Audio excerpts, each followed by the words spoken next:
Welcome to the Academic Integrity and Plagiarism at Elizabethtown College video part 2. Some ways to avoid plagiarism include keeping good notes on the resources and quotes that you're using or that you think you might use, organizing your research. When in doubt, you can always make sure that you're citing, and then finally, another way you can avoid plagiarism is by making sure you do not use any AI chatbot generated text. There are two basic types of citations you need to include in your work to provide credit to the work of others. The first is an in-text citation in which you directly quote or paraphrase someone else's work and provide an abbreviated citation within your text that refers to a reference list at the end of your work with the full bibliographic information for that source. Here I have a made-up quote in APA in which I have integrated a quote into my sentence, mixing my own language to set up the quote. If you are unsure of how to properly integrate quotes within your work, you can consult a style guide, your faculty member, a librarian, or a writing tutor from the writing wing in the BSc.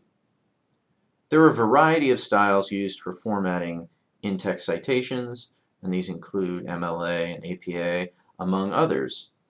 In-text citations are used for both quotes as well as for paraphrasing content from another source. Anytime you use another author's exact words, you should put them in quotation marks, even if it's just a couple of words. Also be careful when it comes to paraphrasing. If you are paraphrasing, you should be summarizing what another author wrote or said in your own words. At the end of your project, you will need to include a reference list or bibliography, which is a list of your sources. A reference list or bibliography might include both the works you've directly cited as well as any works you consulted but didn't cite.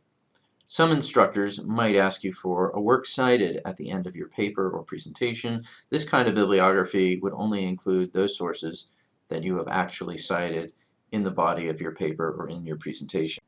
I also want to talk a little bit about self-plagiarism. This is a concept that some students are not familiar with, but if you reuse work that you completed for a previous course, this is considered self-plagiarism.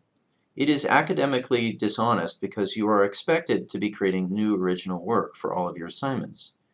If you want to turn in old work for a new assignment, then you must consult with your instructor first. Next, I want to discuss ethical and unethical uses of AI chatbots. Different faculty members will have different opinions about what they consider ethical or unethical uses of AI.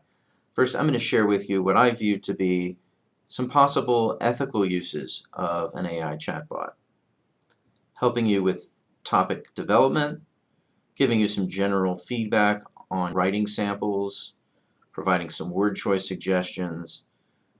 It could give you some definitions, but they're not ones that you could actually quote in your paper or presentation. An online dictionary would actually be preferable because this would be a source that you could actually quote.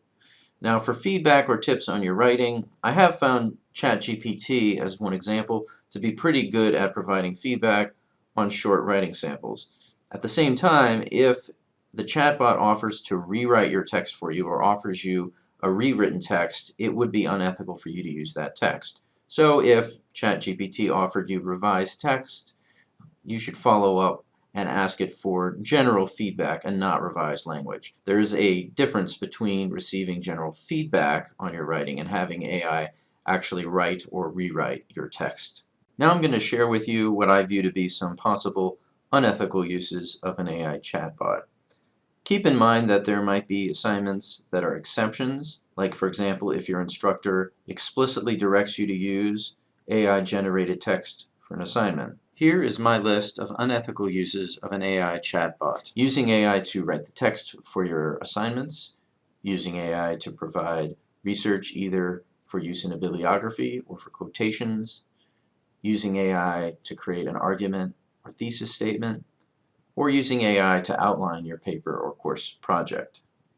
I've also expanded the small print on the ChatGPT homepage. They fully acknowledge that, quote, ChatGPT may produce inaccurate information about people, places, or facts. Some additional issues with AI usage, as I just mentioned, unless otherwise directed by your instructor, you should not be using AI-generated text. However, if you were to use any AI-generated text, even citing it is problematic, even more problematic than citing a source like Wikipedia. This is because AI is known to plagiarize its supposedly original text from sources that it does not credit. So this is another very good reason not to use AI-generated text. I also want to highlight reasons why you should never use AI-generated research. AI chatbots have not been designed to do research. However, if you ask it to provide research, it often will try to create what appear to be legitimate sources, but are often completely fake sources. In the sample here, I asked ChatGPT to write a short essay on the American author James Baldwin and the topic of queerness in his work. Then I asked it to provide some academic sources that it claimed to be citing in the essay that it produced. When I double-checked them, I found that all of the sources it listed were fake. And then when I asked the chatbot, "Are you certain these citations are real?" it apologized and explained that it can't actually perform research functions like accessing databases. And then at the end of the paragraph here, it produces a very good advice. Here you can see more clearly what the chatbot wrote. It explained its limitations when it comes to finding quality research, and it suggested, quote, consulting academic databases and libraries. And I suggest that you follow this advice when conducting your own academic research. Finally, I want to share some of the sources that I consulted for this project but didn't directly cite, and I want to thank you for taking the time to watch this video.